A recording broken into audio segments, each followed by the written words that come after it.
this up? No? Stacy? Okay. That I can't really hold it very well. So, Mike, could you help me out? Yeah, Mike's got it. All right, thanks, Mike. So, this is like a timeline of the Decadal Management Review process. In 2007, the Central Coast MPAs were first established, and then 5 years later, the North and South MPAs were established in 2012. And in 2017, we expected a Decadal Management Review for the Central Coast. We didn't have that. It wasn't until 2022 when we got the DMR reports completed by the department. Then we had petitions in 23, and then we have a binning process in 24, and then we have the bin ones, which are things that are not controversial. That's the low-hung fruit. In 25, that's going to come up. And then in 2026, we'll get the ones that are a little more complicated. And then in 2027, we'll have the bin 3 items, which is the ones that we are submitting.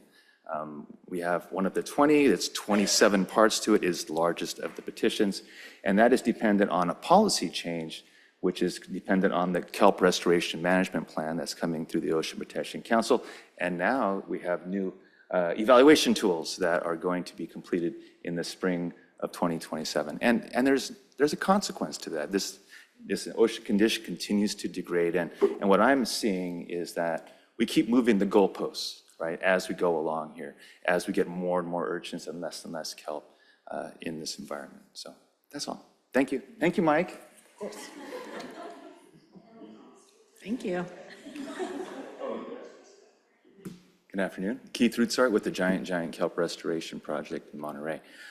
The 30 by 30 California Natural Resources Agency and the U.S. America the Beautiful programs that pretend to conserve 30% of the ocean in 5 years and 4 months. After that, by context, comes 50 by 50, okay?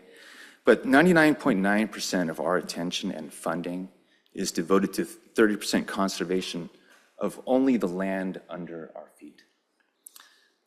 The Ocean Protection Council has resigned itself, it seems, to only trying to conserve our oceans and just rebranding what is not protected as protected. California is the 5th largest economy in the world, and we should be an example of how to combat climate change instead of shifting the burden of our carbon-producing industrialization to the developing world by prohibiting their primary means of feeding themselves.